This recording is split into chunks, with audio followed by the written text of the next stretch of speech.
केंद्रीय मंत्रिमंडल के मेरे साथी नितिन गडकरी जी, हरियाणा के मुख्यमंत्री नायब सिंह सैनी जी, दिल्ली के उपराज्यपाल विनय सक्सेना जी, दिल्ली की मुख्यमंत्री बहन रेखा गुप्ता जी, केंद्र में मंत्रिपरिषद के मेरे साथी अजय टम्टा जी, हर्ष मल्होत्रा जी, दिल्ली और हरियाणा के सांसदगण, उपस्थित मंत्रीगण, अन्य जनप्रतिनिधिगण और मेरे प्यारे भाई और बहनों, एक्सप्रेस वे का नाम द्वारका, जहां ये कार्यक्रम हो रहा है उस स्थान का नाम रोहिणी, जन्माष्टमी का उल्लास और संयोग से मैं भी द्वारकाधीश की भूमि से हूं। पूरा माहौल बहुत कृष्णमय हो गया है।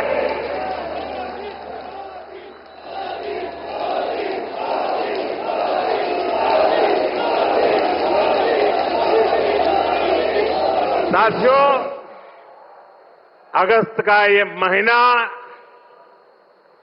आजादी के रंग में, क्रांति के रंग में रंगा होता है। आजादी के इसी महोत्सव के बीच आज देश की राजधानी दिल्ली देश में हो रही विकास क्रांति की साक्षी बन रही है। थोड़ी देर पहले दिल्ली को द्वारका एक्सप्रेसवे और अर्बन एक्सटेंशन रोड की कनेक्टिविटी मिली है। इससे दिल्ली के, गुरुग्राम के, पूरे एनसीआर के लोगों की सुविधा बढ़ेगी। दफ्तर आना जाना, फैक्ट्री आना जाना और आसान होगा। सभी का समय बचेगा। जो व्यापारी, कारोबारी वर्ग है, जो हमारे किसान हैं, उनको विशेष लाभ होने वाला है। दिल्ली एनसीआर के सभी लोगों को इस आधुनिक सड़कों के लिए, आधुनिक इंफ्रास्ट्रक्चर के लिए बहुत बहुत बधाई देता हूं। साथियों, परसों 15 अगस्त को लाल किले से मैंने देश की अर्थव्यवस्था, देश की आत्मनिर्भरता और देश के आत्मविश्वास पर विश्वास से बात की है। आज का भारत क्या सोच रहा है, उसके सपने क्या है, संकल्प क्या है, ये सब कुछ आज पूरी दुनिया अनुभव कर रही है। और साथियों, दुनिया जब भारत को देखती है, परखती है, तो उसकी पहली नजर हमारी राजधानी पर पड़ती है, हमारी दिल्ली पर पड़ती है। इसलिए दिल्ली को हमें विकास का ऐसा मॉडल बनाना है जहां सभी को महसूस हो कि हां, ये विकसित होते भारत की राजधानी है। साथियों, बीते 11 साल से केंद्र में भारतीय जनता पार्टी की सरकार ने इसके लिए अलग अलग स्तरों पर निरंतर काम किया है। अब जैसे कनेक्टिविटी का विषय ही है, दिल्ली एनसीआर की कनेक्टिविटी में बीते दशक में अभूतपूर्व सुधार हुआ है। यहां आधुनिक और चौड़े एक्सप्रेस वे हैं। दिल्ली एनसीआर मेट्रो नेटवर्क के मामले में दुनिया के सबसे बड़े नेटवर्क इलाकों में से एक है। यहां नमो भारत जैसा आधुनिक रैपिड रेल सिस्टम है। यानी बीते 11 वर्षों में दिल्ली एनसीआर में आना जाना पहले के मुकाबले आसान हुआ है। साथियों, दिल्ली को बेहतरीन शहर बनाने का जो बीड़ा हमने उठाया है वो निरंतर जारी है। आज भी हम सभी इसके साक्षी बने हैं। द्वारका एक्सप्रेस वे हो या फिर अर्बन एक्सटेंशन रोड, दोनों सड़कें शानदार बनी है। पेरिफेरल एक्सप्रेसवे के बाद अब अर्बन एक्सटेंशन रोड से दिल्ली को बहुत मदद मिलने वाली है। साथियों, अर्बन एक्सटेंशन रोड की एक और विशेषता है, ये दिल्ली को कूड़े के पहाड़ों से भी मुक्त करने में मदद कर रही है। अर्बन एक्सटेंशन रोड को बनाने में लाखों टन कचरा काम में लाया गया है। यानी कूड़े के पहाड़ को कम करके उसे वेस्ट मटेरियल का इस्तेमाल सड़क बनाने में किया गया है और वैज्ञानिक तरीके से किया गया है। यहां पास में ही भलसवा लैंडफिल पासाइट है। यहां आसपास जो परिवार रहते हैं उनके लिए कितनी समस्या है ये हम सभी जानते हैं। हमारी सरकार ऐसी हर परेशानी से दिल्ली वालों को मुक्ति दिलाने में जुटी हुई है। साथियों, मुझे खुशी है कि रेखा गुप्ता जी के नेतृत्व में दिल्ली की भाजपा सरकार यमुना जी की सफाई में भी लगातार जुटी हुई है। मुझे बताया गया कि यमुना से इतने कम समय में 16 लाख मैट्रिक टन सिल्ट हटाई जा चुकी है। इतना ही नहीं, बहुत कम समय में ही दिल्ली में 650 देवी इलेक्ट्रिक बसें शुरू की गई है।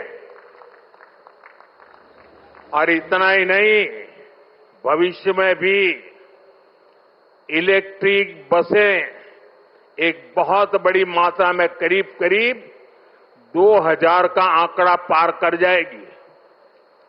ये ग्रीन दिल्ली, क्लीन दिल्ली के मंत्र को और मजबूत करता है। साथियों, राजधानी दिल्ली में कई वर्षों के बाद भाजपा सरकार बनी है। लंबे अरसे तक हम दूर दूर तक भी सत्ता में नहीं थे और हम देखते हैं कि पिछली सरकारों ने दिल्ली को जिस प्रकार से बर्बाद किया, दिल्ली को ऐसे गड्ढे में गिरा दिया था। मैं जानता हूं भाजपा की नई सरकार को लंबे अरसे से मुसीबतों बढ़ती जो गई थी उसमें से दिल्ली को बाहर निकालना कितना कठिन है। पहले तो वो गड्ढा भरने में ताकत जाएगी और फिर बड़ी मुश्किल से कुछ काम नजर आएगा। लेकिन मुझे भरोसा है दिल्ली में जिस टीम को आपने चुना है वो मेहनत करके पिछले कई दशकों से जो समस्याओं से गुजरे रहे हैं उसमें से दिल्ली को बाहर निकाल के रहेंगे। साथियों, ये सहयोग भी पहली बार बना है जब दिल्ली में हरियाणा में, यूपी और राजस्थान, चारों तरफ भाजपा सरकार है। ये दिखाता है इस पूरे क्षेत्र का कितना आशीर्वाद भाजपा पर है, हम सभी पर है। इसलिए हम अपना दायित्व समझकर दिल्ली एनसीआर के विकास में जुटे हैं।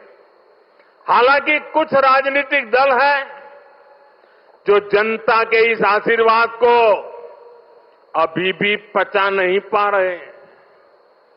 वो जनता के विश्वास और जमीनी सच्चाई दोनों से बहुत कट चुके हैं, दूर चले गए हैं। आपको याद होगा कुछ महीने पहले किस तरह दिल्ली और हरियाणा के लोगों को एक दूसरे के खिलाफ खड़ा करने की, दुश्मनी बनाने की साजिश रची गई। ये तक कह दिया गया कि हरियाणा के लोग दिल्ली के पानी में जहर मिला रहे हैं। इस तरह की नकारात्मक राजनीति से दिल्ली और पूरे एनसीआर को मुक्ति मिली है। अब हम एनसीआर के कायाकल्प का संकल्प लेकर चल रहे हैं और मुझे विश्वास है ये हम करके दिखाएंगे। साथियों, गुड गवर्नेंस भाजपा सरकारों की पहचान है। भाजपा सरकारों के लिए जनता जनार्दन ही सर्वोपरि है। आप ही हमारा हाईकमांड है। हमारी लगातार कोशिश रहती है कि जनता का जीवन आसान बनाए। यही हमारी नीतियों में दिखता है, हमारे निर्णयों में दिखता है। हरियाणा में एक समय कांग्रेस सरकारों का था जब बिना खर्ची पर्ची के एक नियुक्ति तक मिलना मुश्किल था, लेकिन हरियाणा में भाजपा सरकार ने लाखों युवाओं को पूरी पारदर्शिता के साथ सरकारी नौकरी दी है। नायब श्री सैनी जी के नेतृत्व में ये सिलसिला लगातार चल रहा है। साथियों, यहां दिल्ली में भी जो झुग्गियों में रहते थे, जिनके पास अपने घर नहीं थे, उनको पक्के घर मिल रहे हैं। जहां बिजली, पानी, गैस कनेक्शन तक नहीं था, वहां ये सारी सुविधाएं पहुंचाई जा रही है। और अगर मैं देश की बात करूं तो बीते 11 सालों में रिकॉर्ड सड़कें देश में बनी है। हमारे रेलवे स्टेशनों का कायाकल्प हो रहा है। वंदे भारत जैसी आधुनिक ट्रेनें गर्व से भर देती है। छोटे छोटे शहरों में एयरपोर्ट बन रहे हैं। एनसीआर में ही देखिए कितने सारे एयरपोर्ट हो गए। अब हिंडन एयरपोर्ट से भी फ्लाइट कई शहरों को जाने लगी है। नोएडा में एयरपोर्ट भी बहुत जल्द बनकर तैयार होने वाला है। साथियों, ये तभी संभव हुआ है जब बीते दशक में देश ने पुराने तौर तरीकों को बदला है। देश को जिस स्तर का इंफ्रास्ट्रक्चर चाहिए था, जितनी तेजी से बनना चाहिए था, वो अतीत में नहीं हुआ। अब जैसे हमारा ईस्टर्न और western peripheral expressway, Delhi NCR को इसकी जरूरत कई दशकों से महसूस हो रही थी। यूपीए सरकार के दौरान इसको लेकर फाइलें चलनी शुरू हुई, लेकिन काम तब शुरू हुआ जब आपने हमें सेवा करने का अवसर दिया। जब केंद्र और हरियाणा में भाजपा सरकारें बनी, आज ये सड़कें बहुत बड़ी शान से सेवाएं दे रही है। साथियों, विकास परियोजनाओं को लेकर उदासीनता का ये हाल सिर्फ दिल्ली एनसीआर का नहीं था, पूरे देश का था। एक तो पहले इंफ्रास्ट्रक्चर पर बजट ही बहुत कम था। जो प्रोजेक्ट सैंक्शन होते थे वो भी सालों साल तक पूरे नहीं होते थे। बीते 11 सालों में हमने इंफ्रास्ट्रक्चर का बजट 6 गुना से अधिक बढ़ा दिया है। अब योजनाओं को तेजी से पूरा करने पर जोर है। इसलिए आज द्वारका एक्सप्रेसवे जैसे प्रोजेक्ट तैयार हो रहे हैं।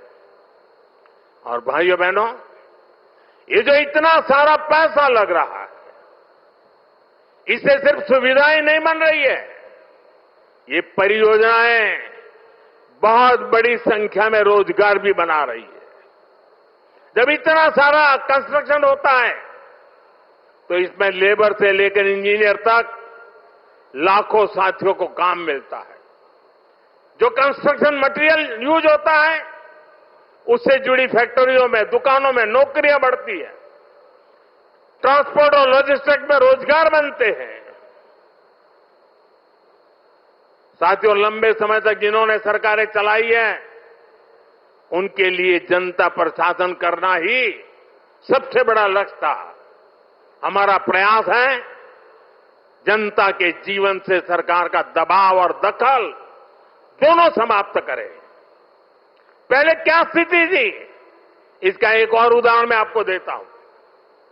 ये सुनकर के आप चौंक जाएंगे। दिल्ली में हमारे जो स्वच्छता मित्र हैं, साफ सफाई के काम में जुटे साथी हैं,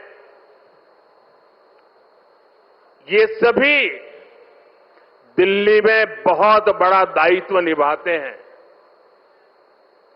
सुबह उठते ही पहले उनको थैंक यू करना चाहिए। लेकिन पहले की सरकारों ने इन्हें भी जैसे अपना गुलाम समझ रखा था। मैं इन छोटे छोटे मेरे सफाई में बंधुओं की बात कर रहा हूं। ये जो लोग सर पे संविधान रख करके नाचते हैं ना, वो संविधान को कैसे कुचलते थे। वे बाबा साहब की भावनाओं को कैसे दगा देते थे। मैं आज वो सच्चाई आपको बताने जा रहा। आप, मैं कहता हूं, सुनकर सन्न रह जाएंगे। मेरे सफाई कर्मी भाई बहन जो दिल्ली में काम करते हैं, उनके लिए एक खतरनाक कानून था इस देश में। दिल्ली में दिल्ली म्युनिसिपल कॉरपोरेशन एक्ट में एक बात लिखी थी, यदि कोई सफाई मित्र बिना बताए काम पर नहीं आता तो उसे 1 महीने के लिए जेल में डाला जा सकता था। आप बताइए, खुद सोचिए, सफाई कर्मियों को लोग क्या समझते थे? क्या आप उन्हें जेल में डाल देंगे, वो भी एक छोटी सी गलती के कारण?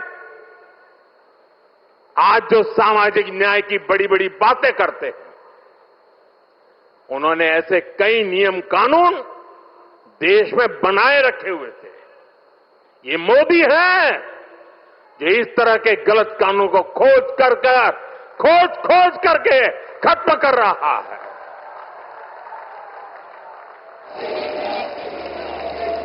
हमारी सरकार है तो सैकड़ों कानूनों को समाप्त कर चुकी है और ये अभियान लगातार जारी है। साथियों, हमारे लिए रिफॉर्म का मतलब है सुशासन का विस्तार। इसलिए हम निरंतर रिफॉर्म पर बल दे रहे हैं। आने वाले समय में हम अनेक बड़े बड़े रिफॉर्म्स करने वाले हैं ताकि जीवन भी और बिजनेस भी सब कुछ और आसान हो। साथियों, इसी कड़ी में अब जीएसटी में नेक्स्ट जनरेशन रिफॉर्म होने जा रहा है। इस दिवाली जीएसटी रिफॉर्म से डबल बोनस देशवासियों को मिलने वाला है।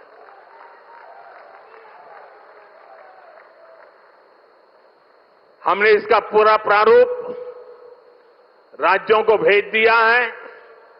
मैं आशा करता हूं कि सभी राज्य भारत सरकार के इस इनिशिएटिव को सहयोग करेंगे। जल्द से जल्द इस प्रक्रिया को पूरा करेंगे ताकि ये दिवाली और ज्यादा शानदार बन सके। हमारा प्रयास जीएसटी को और आसान बनाने और टैक्स दरों को रिवाइज करने का है। इसका फायदा हर परिवार को होगा, गरीब और मिडिल क्लास को होगा, छोटे बड़े हर उद्यमी को होगा, हर व्यापारी कारोबारी को होगा। साथियों, भारत की बहुत बड़ी शक्ति हमारी प्राचीन संस्कृति है, हमारी प्राचीन धरोहर है। इस सांस्कृतिक धरोहर का एक जीवन दर्शन है, जीवंत दर्शन भी है। और इसी जीवन दर्शन में हमें चक्रधारी मोहन और चरखाधारी मोहन दोनों का परिचय होता है। हम समय समय पर चक्रधारी मोहन से लेकर चरखाधारी मोहन तक दोनों की अनुभूति करते हैं। चक्रधारी मोहन यानी सुदर्शन चक्रधारी भगवान श्री कृष्ण, जिन्होंने सुदर्शन चक्र के सामर्थ्य की अनुभूति कराई, और चरखाधारी मोहन यानी महात्मा गांधी, जिन्होंने चरखा चलाकर देश को स्वदेशी के सामर्थ्य की अनुभूति कराई। साथियों, भारत को सशक्त बनाने के लिए हमें चक्रधारी मोहन से प्रेरणा लेकर आगे बढ़ना है, और भारत को आत्मनिर्भर बनाने के लिए हमें चरखाधारी मोहन के रास्ते पर चलना है। हमें वोकल फॉर लोकल को अपना जीवन मंत्र बनाना है। साथियों, ये काम हमारे लिए मुश्किल नहीं है। जब भी हमने संकल्प लिया है, तब हमने करके दिखाया है। मैं छोटा सा उदाहरण देता हूं, खादी का। खादी विलुप्त होने के कगार पर पहुंच चुकी थी, कोई पूछने वाला नहीं था। आपने जब मुझे सेवा का मौका दिया, मैंने देश को आह्वान किया, देश ने संकल्प लिया, और इसका नतीजा भी दिखा। 1 दशक में खादी की बिक्री करीब 7 गुना बढ़ गई है। देश के लोगों ने वोकल फॉर लोकल के मंत्र के साथ खादी को अपनाया है। इसी तरह देश ने मेड इन इंडिया फोन पर भी भरोसा जताया।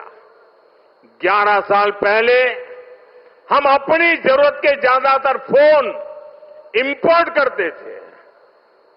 आज ज्यादातर भारतीय मेड इन इंडिया फोन ही इस्तेमाल करते हैं। आज हम हर साल 30-35 करोड़ मोबाइल फोन बना रहे हैं। 30-35 करोड़ मोबाइल फोन बना रहे हैं और एक्सपोर्ट भी कर रहे हैं।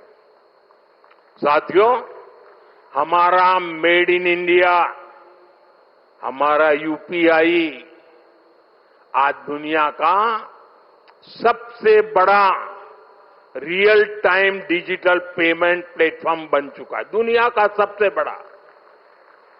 भारत में बने रेल कोच हो या फिर लोकोमोटिव, इनकी डिमांड अब दुनिया के दूसरे देशों में भी बढ़ रही है। साथियों, जब ये रोड इंफ्रास्ट्रक्चर की बात आती है, भारत ने गति शक्ति प्लेटफॉर्म बनाया है। 1600 लेयर, 1600 लेयर डेटा के हैं उसमें, और किसी भी प्रोजेक्ट को वहां पर कैसी कैसी परिस्थितियों से गुजरना पड़ेगा, किन नियमों से गुजरना पड़ेगा, वाइल्ड लाइफ है कि जंगल है कि क्या है, नदी है, नाला है, क्या है, सारी चीजें मिनटों में हाथ लग जाती हैं और प्रोजेक्ट तेज गति से आगे बढ़ते हैं। आज गति शक्ति की एक अलग यूनिवर्सिटी बनाई गई है, और देश की प्रगति के लिए गति शक्ति एक बहुत बड़ा सामर्थ्यवान मार्ग बन चुका है। साथियों, एक दशक पहले तक हम खिलौने तक बाहर से इंपोर्ट करते थे, लेकिन हम भारतीयों ने संकल्प लिया वोकल फॉर लोकल का, तो ना सिर्फ बड़ी मात्रा में खिलौने भारत में ही बनने लगे, लेकिन बल्कि आज हम दुनिया के 100 से ज्यादा देशों को खिलौने निर्यात भी करने लगे। साथियों, इसलिए मैं फिर आप सभी से, सभी देशवासियों से आग्रह करूंगा, भारत में बने सामान पर हम भरोसा करें। भारतीय हैं तो भारत में बना ही खरीदें। अब त्योहारों का सीजन चल रहा है, अपनों के साथ अपने लोकल उत्पादकों की खुशियां बांटें। आप तय करें, गिफ्ट वही देना है जो भारत में बना हो, भारतीयों द्वारा बनाया हुआ। साथियों, मैं आज व्यापारी वर्ग से, दुकानदार बंधुओं से भी एक बात कहना चाहता हूं। होगा कोई समय विदेश में बना सामान आपने इसलिए बेचा हो ताकि शायद आपको लगा हो प्रॉफिट थोड़ा ज्यादा मिल जाता है। अब आपने जो किया सो किया, लेकिन अब आप भी वोकल फॉर लोकल के मंत्र पर मेरा साथ दीजिए। आपके इस एक कदम से देश का तो फायदा होगा, आपके परिवार का, आपके बच्चों का भी फायदा होगा। आपकी बेची हुई हर चीज से देश के किसी मजदूर का, किसी गरीब का फायदा होगा। आपकी बेची गई हर चीज का पैसा भारत में ही रहेगा, किसी न किसी भारतीय को ही मिलेगा। यानी ये भारतीयों की खरीद शक्ति को ही बढ़ाएगा, अर्थव्यवस्था को मजबूती देगा। और इसलिए मेरा आग्रह है, आप मेड इन इंडिया सामान को पूरे गर्व के साथ बेचें।